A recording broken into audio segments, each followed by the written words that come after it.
I'm Jennifer Goulet, President and CEO of ArtServe Michigan, the statewide advocacy organization leading advocacy for arts culture, arts education, and the power of the creative industries to change people and places all across our incredible state of Michigan. And I want to thank each of you for joining us on a late Friday afternoon before what I'm sure is going to be a relaxing weekend that's ahead. We have a great group of people assembled together in this room today, leaders of our arts and cultural institutions, arts educators, artists, creative industries leaders, and members of our foundation community, passionate arts advocates all. And we're honored today to have with us Bob Lynch, President and CEO of Americans for the Arts, our national arts advocacy peer and champion, to join us today for a conversation about the landscape for the arts, culture, and creativity at the federal level. And joining Bob today is Maura Walker, APTA's Chief Operating Officer. Give a wave. Bob and Maura, we just welcome you to Detroit and thank you for spending this time with us today.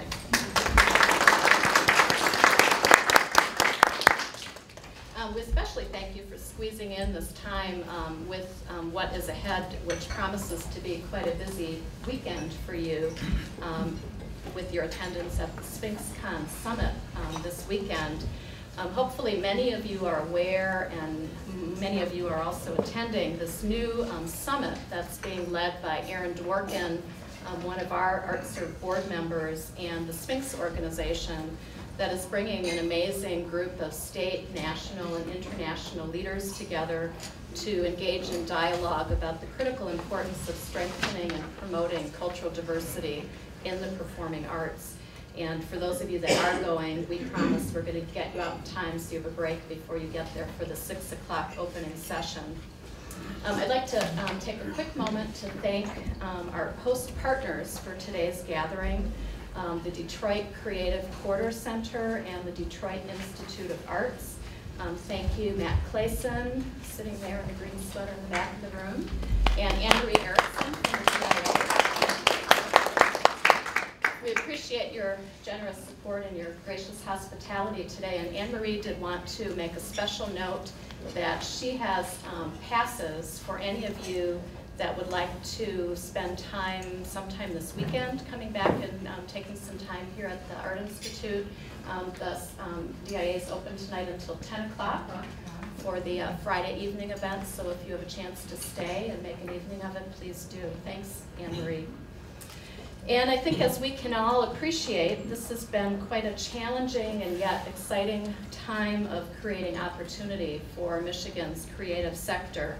And I just want to give a quick opportunity to thank the amazing people and leaders that I get the privilege of working alongside in these efforts. We have a number of our board members here today, Randy Paschke, Deborah Flegel, Deborah Pollack, and a few more may yet be joining us this afternoon. Our board chair, Joan Krause from Grand Rapids, sends her regrets. She had an important granddaughter birthday celebration today and a trip to Vancouver tomorrow, and was having difficulty squeezing a trip to Detroit in. And then very quickly, a quick shout out to our amazing ArtServe staff team. Mike Latvis, who will be sharing some of our latest Creative State Michigan findings today, our Director of Public Policy.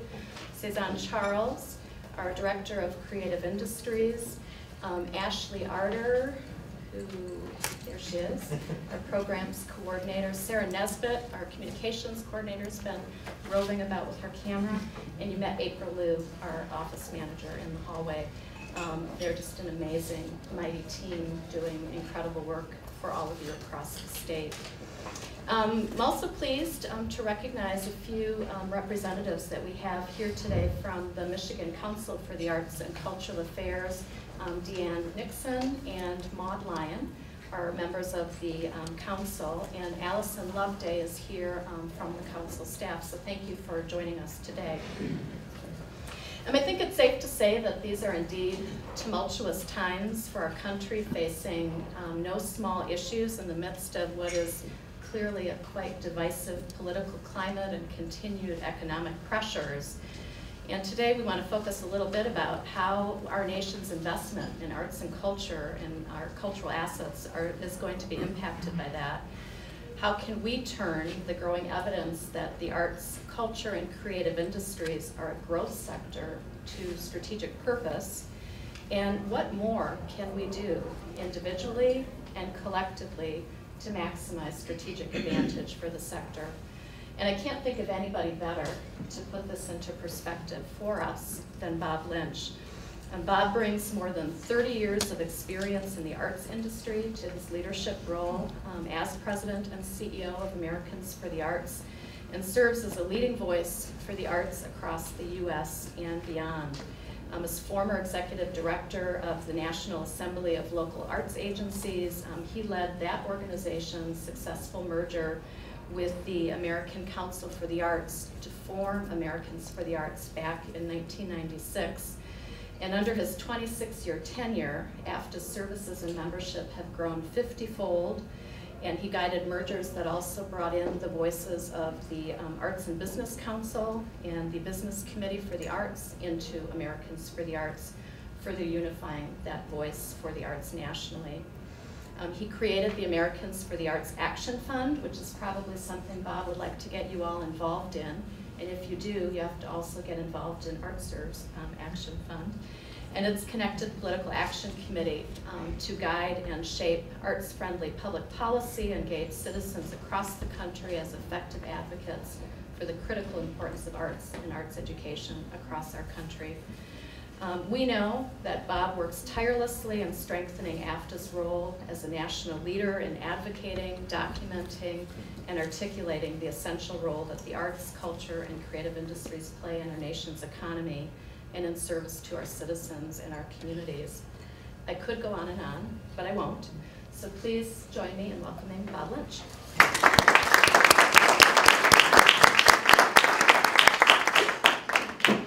Thank you all so much. It's not often that I'm asked to give a 2-hour lecture on cultural policy on a Friday afternoon, and I understand from Jennifer that won't be happening today. So, but in the minutes that we have together, I have some ideas that I'd love to just share with you. I was coming in for the Sphinx conference, and I'll be here for the next 3 days, and let Jennifer know that I'd love to just connect with what I thought would be a staff person or two that might be around, and her energy allows that to be shared to such a larger group, which is wonderful. Now, this is my very favorite forum to speak. No charts, no slides. This is the only slide that I have. So that I can speak to you unencumbered by accuracy or fact, and then slip back to the nation's capital, as is our custom. But let me just say a few words. I want to just shout out to a few people. Jennifer, of course, and all the team from ArtServe Michigan. And Masco, the business, is here, and Cheryl is here. Cheryl Phillips from Masco, and our business committee for the arts that was mentioned has honored that business twice in the last years.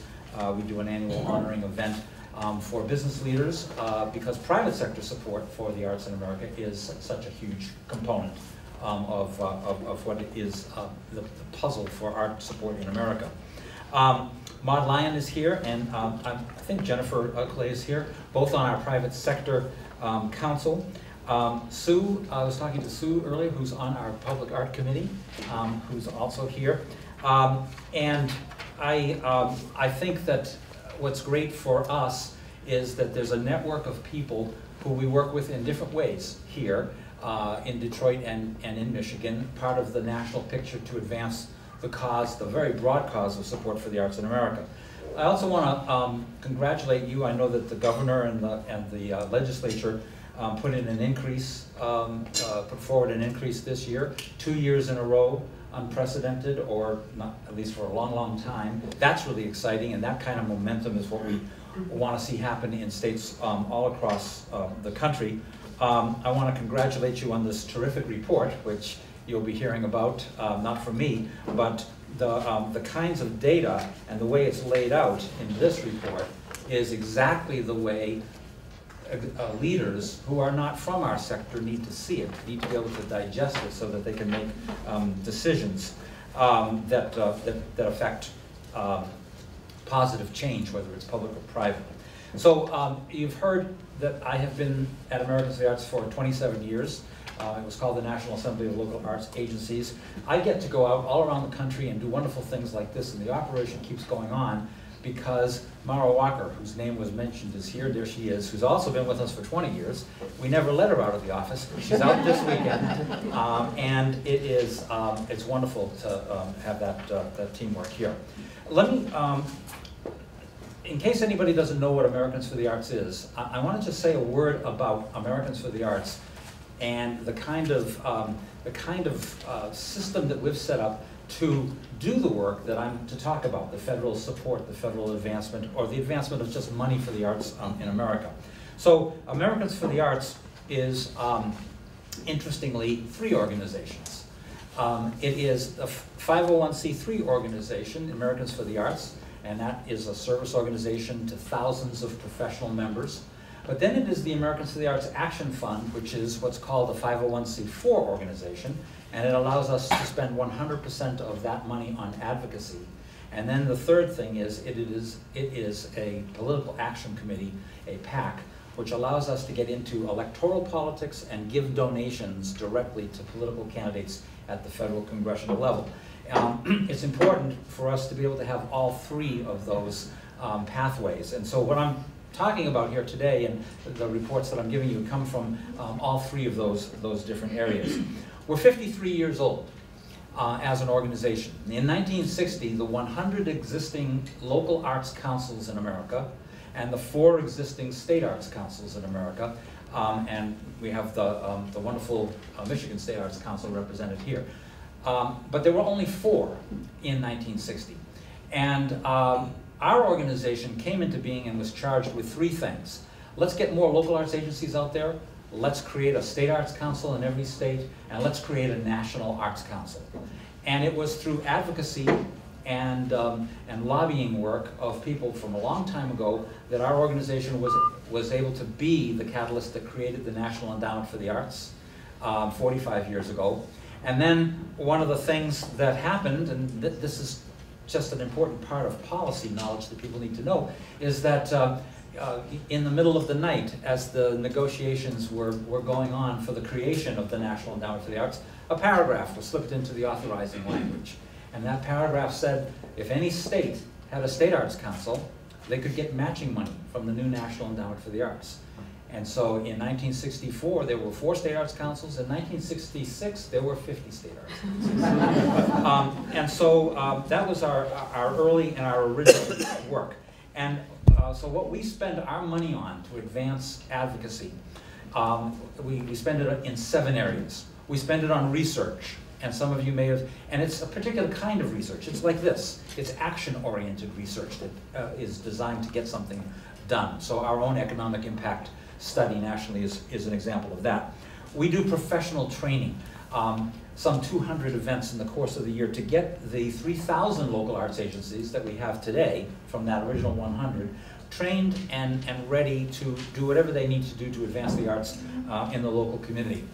We do a kind of a leadership development work to try to come up with a core of leaders. We were just talking about the kind of people that we're able to get, whether it's Robert Redford or Yo-Yo Ma or Alec Baldwin or Billy Taylor or Chuck D. All these people who help us with the lobbying work, well, it's years of recruiting them and getting to know them and building up trust. And so events in the leadership area is part of that.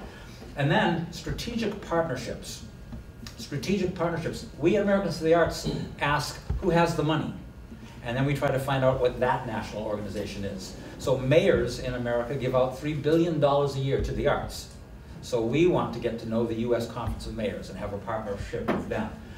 Corporate leaders are giving out roughly $4 billion a year to the arts in America. So we have a partnership with the Conference Board, the national organization where all corporate leaders go for their information. And a variety of other strategic partnerships. We try to create visibility for the concept of the power and the value of the arts. We do it in a variety of ways, but one is through recognition awards. Awards to great businesses, like we do with the Business Committee for the Arts, the BCA 10. Or just last week, 2 weeks ago, at the U.S. Conference of Mayors conference, in front of 1,000 mayors, we gave an award to a governor, because all the mayors want to be a governor. And so Governor O'Malley from Maryland, former mayor of Baltimore, we gave an award to the mayor of New Orleans, a big city, to the mayor of Santa Fe, and then an award to John Legend, fabulous musician. And that allows the arts again to be raised in the consciousness of the people that are there. And then the last two things of the 7, direct private sector advocacy and communication, and finally public sector communication that leads to the federal question that I've been asked to talk about today. And on the public sector front, in our action fund, we now have 250,000 citizen activists who are free members, and or actually they don't know they're members, they think they're members. We have 250,000 people that we can communicate to electronically because we have them in a database, 40,000 of whom are actual free members. We don't charge, but that body of people is what allows us to work on advocating. So I look at this as a quadrangulation. If you think about what I've just said, you have a decision maker in the middle. Let's say it was former Mayor Daley of Chicago. That decision maker is in the middle. We're hoping that the professional organizations, the 3,000 that we have, are communicating that they want to see more support from the mayor. And then you see at the citizen activist level, groups of individual citizen activist groups led by ArtServe, led by local arts advocacy. When the mayor is thinking that he's heard enough from the arts organizations, all of a sudden he's hearing from citizens. The mayor escapes to Washington, D.C. to come to the U.S. Conference of Mayors conference.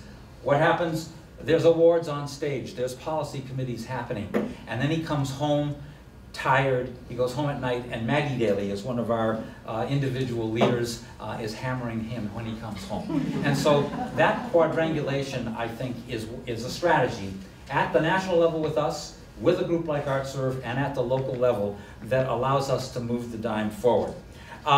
So with what's ahead on the federal front, let me just talk about what we just went through. So one of the things that Americans for the Arts does every 4 years is to, with our action fund, work on the political campaigns. We go to 12 states where primaries are happening, and we go and talk to Republican candidates and Republican leadership groups and Democratic candidates and Democratic leadership groups. And then we bring the dialogue to the annual conventions of both of the presidential conventions of both the Democrat and Republican Party. So at the Democrat convention this year, we had a forum for 300 people, and we had Madeleine Albright, former Secretary of State, and the former Secretary of Education, Richard Riley, both there with a group of a dozen people leading a dialogue that got us 300 delegates to think about the arts in a different way and possibly do something. At the Republican convention, we got our friend Mike Huckabee to come and lead it. We got the governor of Utah, who's the incoming chair of the Republican Governors Association, and the mayor of Mesa, Arizona, who's the incoming chair of the U.S. Conference of Mayors, another Republican, to make the case for the arts. And he was absolutely fascinating to me because he had the most compelling story. He talked about in Mesa when budget cut time was coming and he was having open forums and he didn't want to cut the arts. People were saying that we've got a lot of problems here with crime. The chief of police came forward and said, take the money for the arts out of my budget because the arts are keeping my police officers alive. Reducing crime rates and so on. And so those are the kinds of things that we're looking for to get as we go into laying the landscape for federal, state, or local government money. The other thing that we did was polls of the candidates to find out what the candidates actually thought. We did it early when there were many candidates, but at the end, some of you who are our members would have gotten this analysis. And the analysis was all of the things that the Democratic Barack Obama candidate is feeling about arts issues, and all of the things that Mitt Romney was thinking about the arts issues. What's interesting about this is that we saw a dramatic change even in 4 years. On these half dozen questions, 8 or so questions here, the first thing was that 4 years ago with John McCain, half of the questions that John McCain was answering were either positive about the arts or arts education or unknown. 4 years later, almost everything except charitable giving was negative on the Republican candidate side and positive on the Democratic candidate side. Both of them were negative on charitable giving. I'll come to that in a second. One of the things that came out of the Democratic convention for us was a statement, a policy statement, about valuing the arts that the Democratic Party, now the party in power, federally at least, believed in. And that was a hugely important platform statement for us, essentially reaffirming in this statement, reaffirming that they're committed to continuing the policies and programs in the arts and in economic development for the arts, like the National Endowment for the Arts, the Humanities, and art education programs for art and music advancement. That's gold for us because we can keep coming back to it in reference. So let me take a look at a couple of things that are happening federally right now. We're in a time of flux. You all see it, but it affects everything that I'm going to talk about because we're seeing cabinet positions that we've worked on for 4 years universally almost changing. Department of Transportation, Department of Commerce, Department of Interior. So one of the things that happens is that we have to start over all the time. There's a little bit of platform there, but there's new players and new agendas. And so that's the first thing. The cultural agency chairs, the humanities is staying, but the National Endowment for the Arts is changing. And that will be my 13th chair of the National Endowment for the Arts, either a chair or an acting chair that I've worked with in my last 27 years. And I can tell you that each one of them has wanted to put their personal imprint onto the agency, different programs slightly. So we'll see how that works right there. But it is most importantly, I think, an opportunity for President Obama to carry through on the pledges that he made in 2008. In 2008, President Obama put forward the most positive and aggressive arts agenda that we've ever seen. A lot of the things were stymied along the way. Now is an opportunity, and you can see him right now being much more aggressive on issues that he believes in. Leadership can happen at that level, and we're going to push hard on that front. I won't go into all of the changes in the House and the Senate, but there is a kind of a stasis in art support, or even a slight erosion in the House side. Some of our very moderate Republican friends lost or left, and people who have replaced them, even though there's more Democrats in the House right now, people who have replaced those moderate Republicans are not very favorably looking on our arts issues, unless we're able to take the time to educate them. And if we're able to take the time to educate them, all of a sudden they discover that things that they care about, the arts care about too. Youth at risk, crime, job creation, economic development, community revitalization. When we are able to tie our issues to their issues, it makes a very, very huge difference. There are two big tools that we have in Congress, the Congressional Arts Caucus and the Senate Arts Caucus. Both of them are things that we've built over the years, and we maintain them because they don't have a budget. In the Congressional Arts Caucus, 37 members were lost to election results. So we have 152 as of this writing. These are people that we can count on, not only to vote the way we want, but to advocate the way we want. On the Senate Cultural Caucus, the caucus was at 37 members, and it's dipped to 32 members. So it's, there's a little bit of building that we have to do on that front. So what are we doing all this building for and working with them at the federal level? Well, there are 9 things that we follow aggressively on Capitol Hill. Yesterday, for example, we were up there for 2 of them.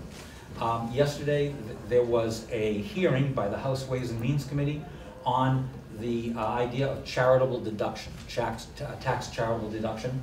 And so we brought in a witness, a billionaire who is very generous to the arts, Earl Mack, former chair of the New York State Arts Council, who was willing to say he'd give less if charitable deduction was eliminated. Very compelling. And former ambassador to Finland. And so we were up there on the Hill with a number of other witnesses to make sure the arts were at the table. But in the next room, another caucus was being launched that we had the ability to help create. And that has to do with a completely different issue, arts education. A caucus was created that is called the STEAM caucus. And so we all know that there's a big emphasis on STEM, science, technology, engineering, and math. And people have been making the case that if you add the arts, you get STEAM. But now there's a STEAM caucus on Capitol Hill, which will hold hearings on that. And so we were up there on the Hill for that. So when I look at the issues, I see 5 of them that are specifically about money from appropriations, meaning more money for the National Endowment for the Arts, more money for the Department of Education, more money for the State Department, for Arts Exchange, more money for the Institute for Museum and Library Services, the museum part, and keep the money for broadcasting that goes to NPR and PBS. So there are those 5, and I'm happy to go into detail on them, that we're pushing at and looking at in a very hard way. And then the 4 that are more policy issues, but money's at the end of the road for all of these, is that this year we believe that the reauthorization of the Elementary and Secondary Education Act, which is called No Child Left Behind, is going to happen. We think it's going to happen. There's some language in there that's not helpful to the arts for the appropriation of arts education money. We're going to be working with a big coalition to try to change that. Charitable giving, I've already mentioned. The idea of keeping charitable giving flowing so that people can give money to the arts. And the arts, interestingly, have a disproportionate share of high-end donors. And the high-end donors are the ones that are more likely to be curbing what they give. And so it's very important for us to work on that issue. The idea of making it easier for artists to get visas to come to our country when you want to produce them. And then finally, the Artist Museum Partnership Act. And that's an interesting one. It means that if somebody here has a $100,000 painting and they want to donate it to a museum, they get a full charitable deduction for that $100,000. But if an artist has the same $100,000 painting and they donate it, they are only able to get the value of the paint and the canvas to be able to deduct. And so we are working on that one as well. So those are the 9 areas that we're working on. And does it make a difference?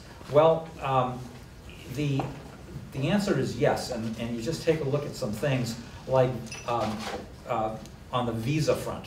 Not on the visa front, but on the Department of State front.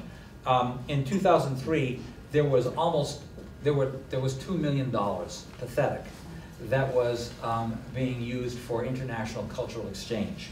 And in 2010, there was $11.5 million for it. Now, that's still pathetic, but it is 5 or 6 times what was there before, and it only happens because of the actions of people like you here in the room, pushing on those fronts.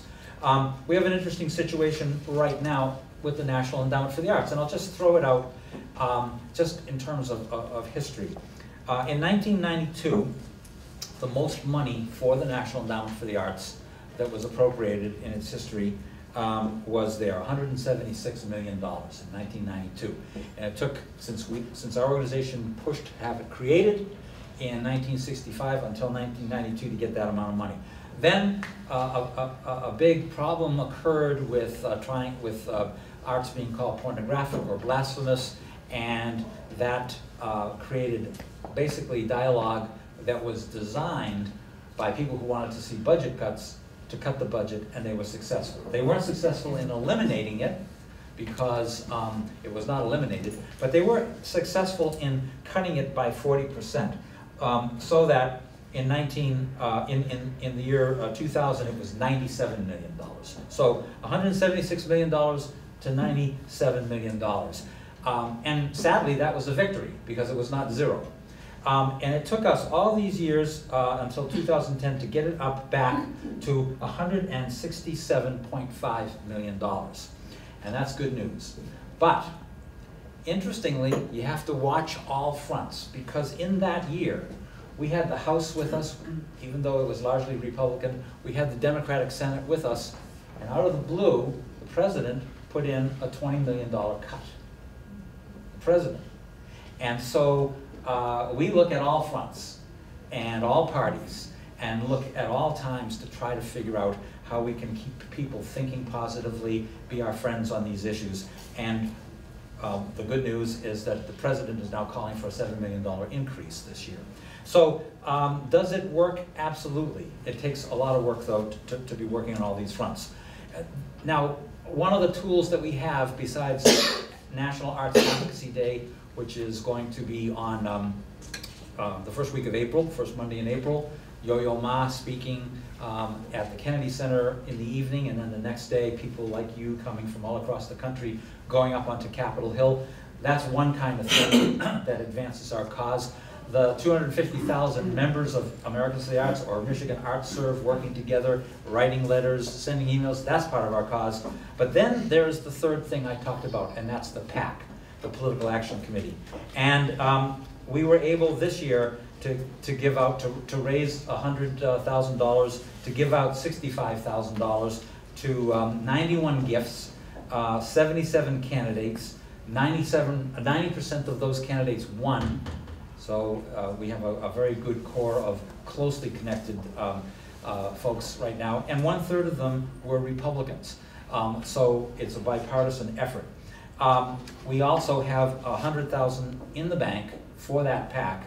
Hard money to raise because nobody can give more than $5,000, but we have $100,000 in the bank for this election cycle that's up and running right now. And if you want to see more about that, there's a handout outside this, which is the newsletter that anybody who is a member of the Action Fund gets. And it lays out the timeline of all the things that happened with the presidential campaign, and then gives, at the end, a list of everybody who got a PAC gift, including Debbie Stabenow and Gary Peters here in this state. So with that, there's a lot more to talk about, but I won't talk about it because I was supposed to talk for about 25 minutes, and that's up. I will say that I definitely believe that when you look at the arts in America, today, you add up the budgets of all of the arts organizations, and it's about $61 billion. 60% of that $61 billion comes from earned income. We're small businesses. We're making our own way. 40% comes from charitable giving, with a chunk of it, about 10% from government, federal, state, and local, and 30% from the private sector, corporate, foundation, and mostly individual. Our collective job, I think, is to work on all of those fronts. Earn our way, know how to market better, know how to lobby and advocate for the public money, know how to make sure that we're encouraging the business leaders and the foundation leaders to think about the arts, as well as all of the other things that they have to think about. And if we do that, my hope is that what we get as return on investment at the end of the day is a better child, a better town, a better nation, a better world. Thank you.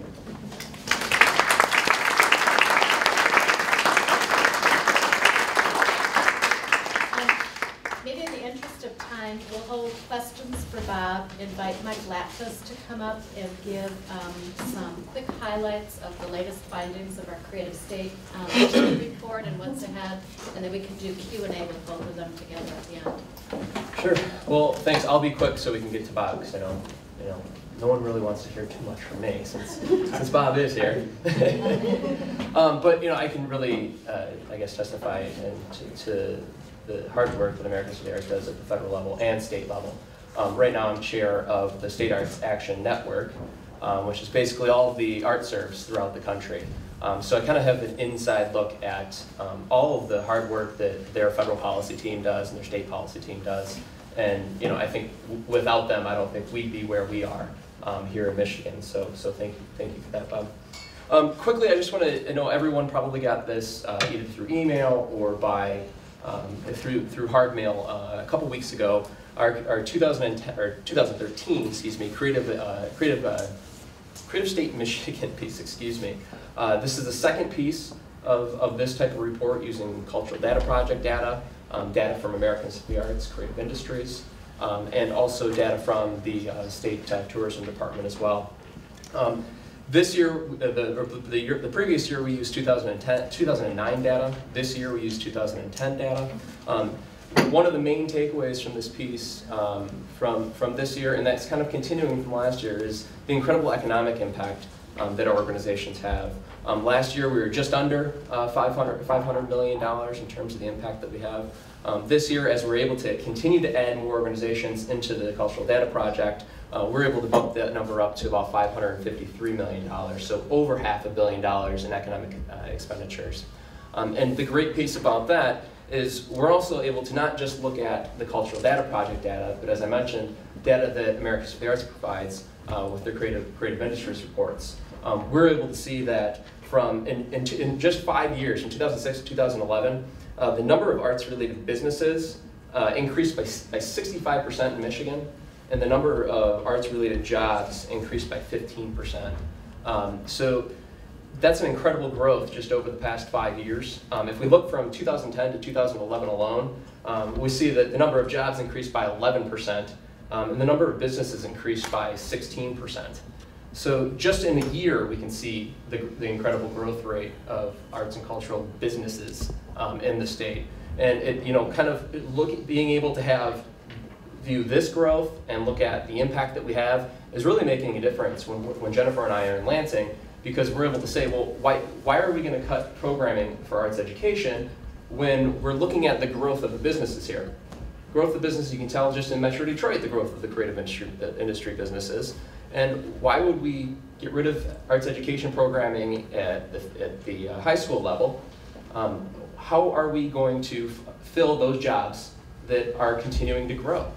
Will those businesses stay here if we don't fill those? So what this report does is really continuing to give us really that ammunition that we lacked before last year. We did a great job of telling the stories that our organizations did, but we didn't have that data to back us up. And this time we actually have really hard data that we're able to look at, that we're able to say, this is our impact on the state, and we can match it up against any other sectors. Just real quickly, again, we look at this in terms of the economic and social. Got into the economic. Continuing in that is the over $193 million in salaries, supporting over 22,000 jobs.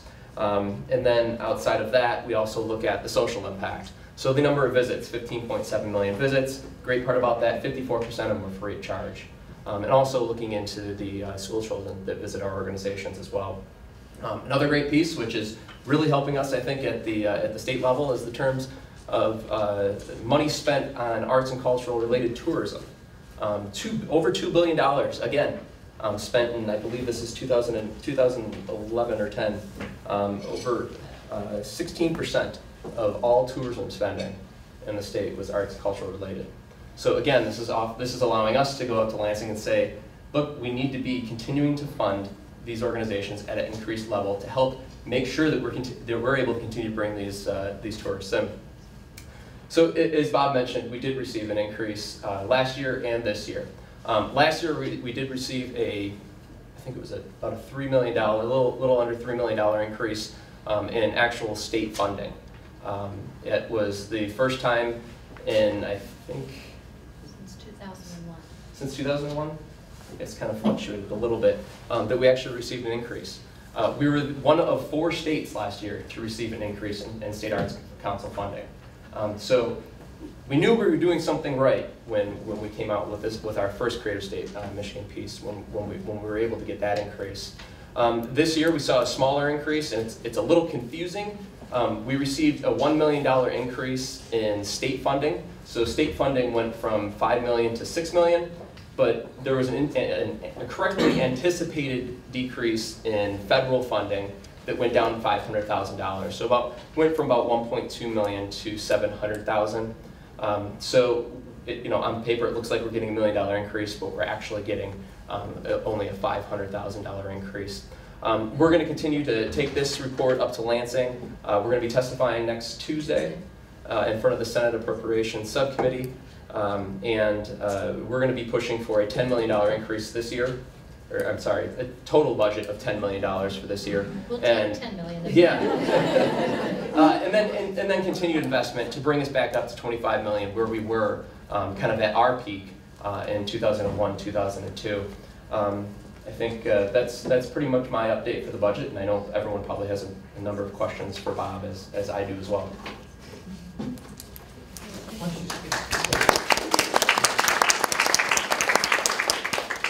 Maybe both of us could Yeah, take questions. absolutely. Yes. Mr. Lynch, what is the purpose of the U.S. Travel and Tourism Advisory Board, and what do you do in regard to that? Great question. So when I was talking about the fact that there are these different political entities or different kinds of strategic alliances, and I'm hoping that the arts will find a way to get at all those tables, the arts at every table if possible. We were noticing, remember I said that 60% of the money is earned income. Our analysis of economic, our impact analysis showed that a third of the money in many communities on average that is from ticket sales and earned income, it comes from outside of the county, meaning it is a visitor of some kind, a tourist of some kind. And when those visitors come, they spend more money, almost twice what the local person would spend after they spend money on a ticket. So if you think about somebody from out of town, they come, they buy the same ticket that we buy, we live in town, but they're going to park longer, they may stay overnight, they're going to buy some things to take back. And so the economic impact for the community is much bigger, and therefore we, Americans for the Arts, and I think all of us, want to see more of it. We want to see more tourism. We want to see more visitors come and take advantage of the arts. So this national body existed, the United States Travel and Tourism Advisory Board. It's a federally appointed body. It advises the Secretary of Commerce and the rest of government on travel and tourism policy, and they invited me to, after we did some lobbying, invited me to be a member of it. And my job on the board is to be the cultural voice, to remind them that there are cultural destinations, that there are ways to find cultural destinations by going to the State Arts Council and by trying to find ways to institutionalize that in law. And that's the short version of the role. Now, just anecdotally, it's interesting, most of the people on the advisory board are not content people. They are people who represent airlines, or they represent hotel chains, and their interests, the airlines' interests, for example, is very different. They're interested in getting oil prices down. So that's what they, and that was shocking to me. You know, this is about travel and tourism, and we're the arts, and so therefore it should be about us. And we have to fight for that, you know? So that's what I do on that. Thank you. Other questions? Oh, come on. This is a group with lots of questions. What do you see happening with the charitable gift, with the sequestration and all of that? What's going on with the charitable gift deduction? So the charitable giving deduction is, in some ways, it's a political football right now. It could go a number of different ways, which is why it was so important to have that hearing yesterday. And I think that the charitable deduction, in my opinion, what I think is going to happen is it's not going to go away. But we're in danger of having it reduced. In a number of different proposals are trying to reduce it. And that's one danger, and so we have to fight that one off. And we're fighting that one off as an industry, a nonprofit industry altogether. But the second danger is even worse. And that is, there are some proposals floating out there that there should be a double standard. That charities that are about important things, like hunger or pain or disaster, should get the full charitable deduction, and charities that are about things like what only rich people want, like the arts, and I've heard people say this, should get a less of a deduction, a reduced reduction.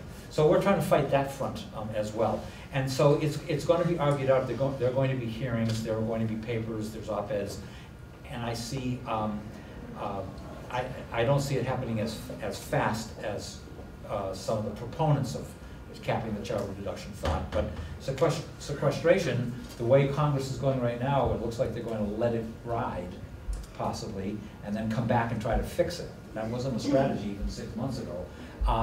It's dangerous for us because we become a football in that can be kicked around and popped out as part of a solution. So we're just trying to make sure we're noisy about it right now.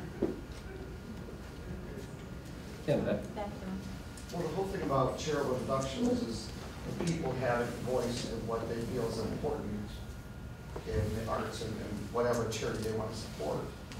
Here in Michigan, we used to have a credit of $100 if you spent $200 on certain charities like the DIA and the Detroit Symphony Orchestra and so on.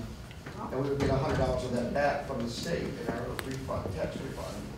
So that was kind of a way of the citizens showing the state saying, we believe these things are important and we're going to make the state pay for it. And they took that away from us. So that what we're finding is our government is taking the voice away from the people. And that's pretty frustrating. Well, and that's another good argument too. You know, there are practical arguments, and then that's an emotional argument, even a patriotic argument. That's a valuable one for us to put into the quiver. Thank you. Yeah. This is for you, as a matter of fact. In your attempt to impress the state legislature with the value of this, what can average citizens do to help you get this across? Sure. Well, a couple of different things. I mean, I think first, help at the federal level trickles down to the state level. So I think Bob mentioned joining the Arts Action Fund is free, and then you don't have to give to join, but you can join, and then if you'd like give. That kind of keeps you updated at the federal level and advocating there. Also coming with us to Washington, D.C. And joining us on Arts Advocacy Day. I lead a group, usually around 8 to 10 people from Michigan. And we try to get to every member of our congressional delegation. So kind of starting there, talking about at the federal level. But also, I think the way that we are and the way that kind of things have changed when we went from the Department of History, Arts, and Libraries and having our own kind of department where the arts was to now being in I think the strategic funds budget is about $2 billion, and right now we're a $6.7 million budget within that. It is a lot different. We used to be able to go into a hearing room and pack it with art supporters and hear from everyone.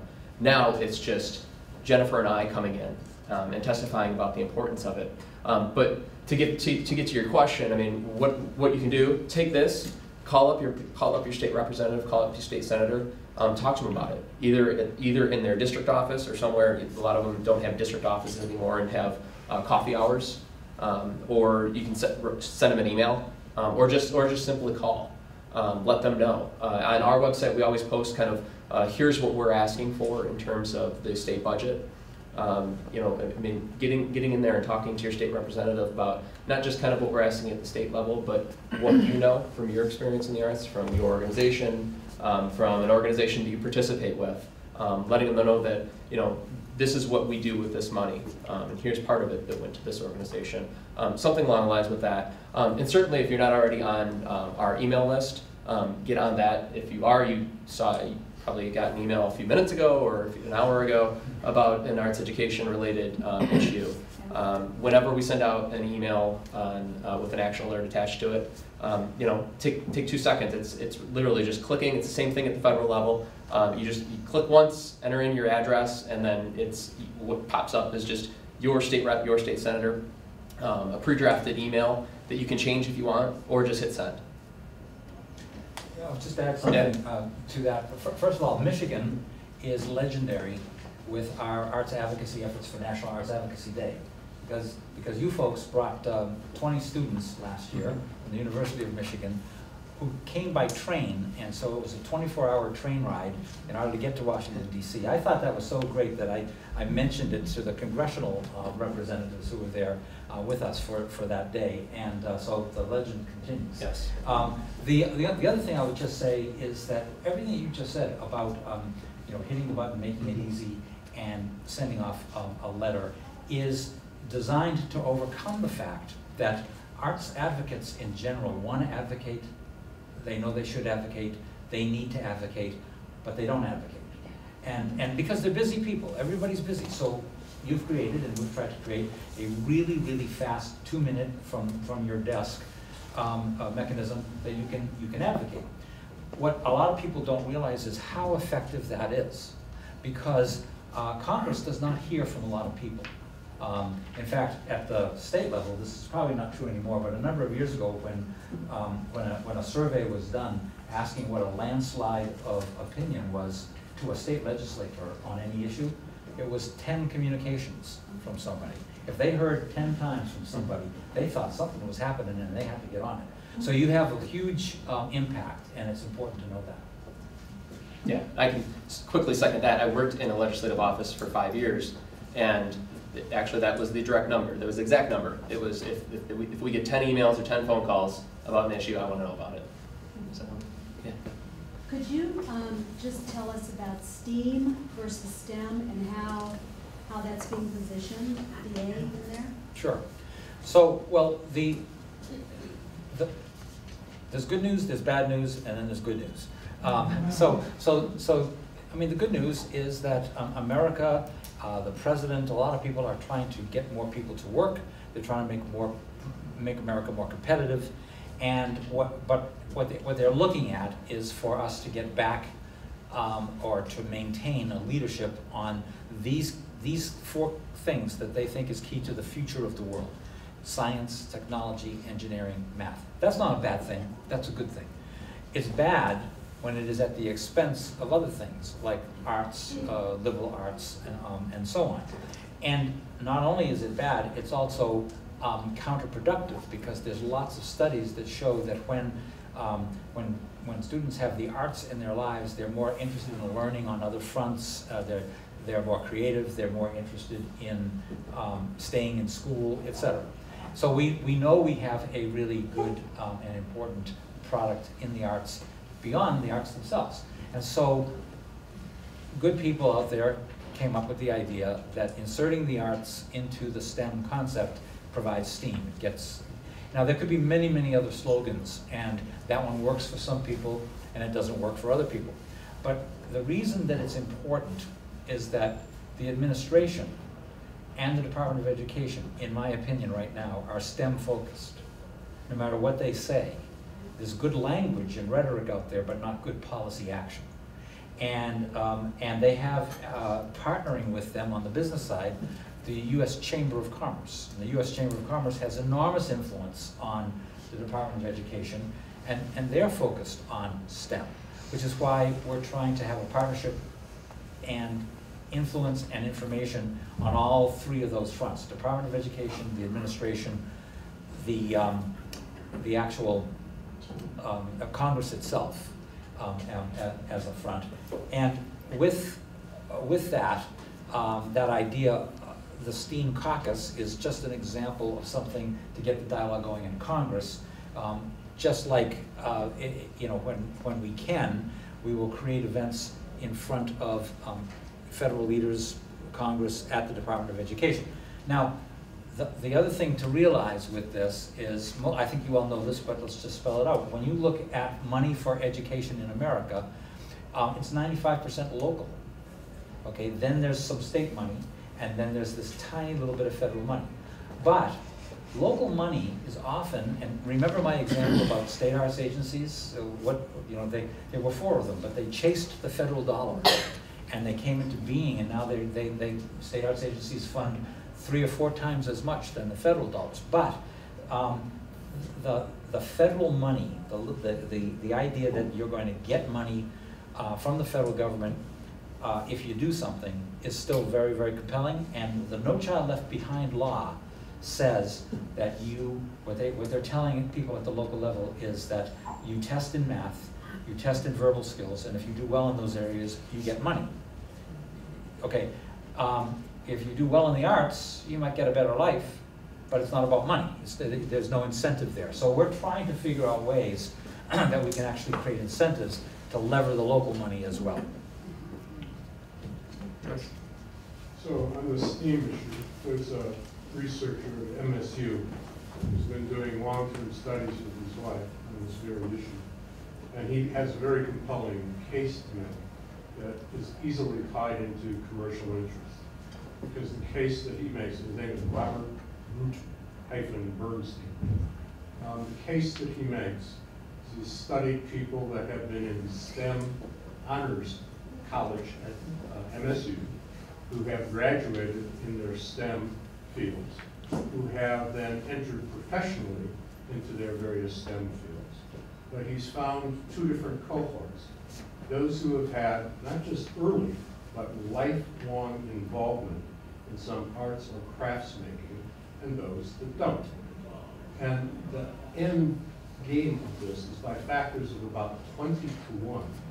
Those who've had the lifelong involvement in arts or crafts making of some sort, very broadly defined, are more apt to get patents and more apt to start up their own companies. So that is evidence that I've used in talking to the White House Office of Science and Technology Policy, and to which they are very sympathetic. That's great. So it's, the STEAM argument is a fine argument if you can link it up to the right stuff that the right people are interested in. But the stuff about innovation, entrepreneurialism is the right way to go. I was just going to say, you know, we've actually been doing a little bit of this work in Michigan. We have been partnering with, at times, the U.S. Army installation, their TACOM Life Cycle Management Command base out of Warren. I went through a tour with them. I think he's the major at the time, who's the head of the installation. Went through and was giving me a tour, and was just kind of explaining it to me. And it's kind of I was actually surprised the way that he was explaining it. He's saying, we develop everything that a soldier drives, wears, shoots, whatever here, and then we send it out into the field, and we get feedback. Our engineers get feedback from those soldiers saying, this is wrong, this is an issue, this is an issue. I need my engineers to think creatively on how to fix a problem that comes back from the field. And he said that he sees a direct impact in terms of having arts education, his engineers having arts education, and being able to make those decisions. Some of those changes that they make are absolutely, they're funny. One of the issues that a tank was having, or a truck was having, was that a grenade would be thrown at the door of the truck, and it would just fall down, and then it would blow up. And so they thought, well, an easy way to fix it, let's put, if you ever thrown a baseball into one of those mesh nets that threw the baseball back, well, an engineer had an idea of, well, why don't we put those on the side of the door? And that was one of, I mean, if that's not creative thinking, I don't know what is. So, you know, we are doing some of that stuff here in Michigan. It's slow go. There's a lot more people. I mean, it takes more than one person that we have to convince. But we are working towards that. Anybody know the name Ellsworth Kelly, the famous visual artist Ellsworth Kelly? So we honored Ellsworth Kelly a few years back at our National Arts Awards, and you know, iconic visual artist. And as I'm talking to him, he says, you know, when I was in the arts division in World War II, what? And it turns out that in World War II, and this was classified till 1999, there was an entire division, 23rd Special Forces, U.S. Army, made up of artists, visual artists, sound engineers, theater artists, to do exactly what you're talking about, to take a look at everything from a creative point of view and feed back different ways of doing it. They invented all kinds of disinformation mechanisms, including creating with fabrication entire armies of inflatable tanks to make enemies think something was happening here and and the real thing would happen over here. Fascinating, untold story about the arts and its contribution to practical matters, as we're talking about here. I want to make sure I get that name afterwards from you for that person. And I'll add just one other thing. One of the strategic partnerships that we have with the conference board, which is all business leaders, is exactly about that, the need for creativity, which they think is the #1 need in the 21st century worker from studies that they've done, not math, not science, but creativity. And then we said, great, but you're not saying anything about the arts. So we did another study that showed with them that the #1 thing that superintendents of schools think creates creativity is exactly what you said, extended art in the classroom for any subject outcome. And the #2 thing that business leaders think creates creativity is the arts in the curriculum. Their #1 thing was an entrepreneurial adventure of some kind. One last question. Maud? Yeah, we have Yeah. one last Maud? question. Well, this is more of a comment, and we also hear a lot from people doing workforce development here in Detroit and the region about soft skills, the importance of being able to relate to people, do a presentation, basically kind of, business and that kind of thing. And, that's an enormous amount of what you learn in, being in an orchestra, being in a theater troupe, all of those kinds of things. And so I think that's another argument we can bring to play, that to help people be employable and give them the kind of skills to relate and succeed in business that they need. That's another. Great, I think you're right. I'll just say, I look at all decision-making bodies, whether it's Congress or a state legislature or the family unit, as a pie chart. And in that pie chart, you've got a lot of different people with different things that they respond to. And so our job, as you're pointing out, is for us to have as many different arguments as we can to hit that pie chart in all of its different pie pieces in order to get the ultimate goal of the arts support. Great. Thank you.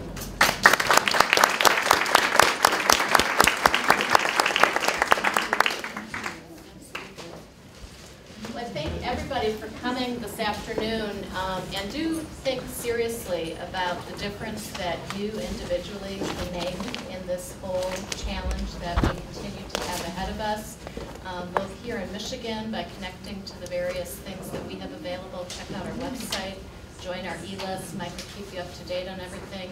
Doing the same with Americans for the Arts, because the more that we can work together as part of that layered network of arts advocates, there's power in that, and there's power in those numbers. So help us keep that work going.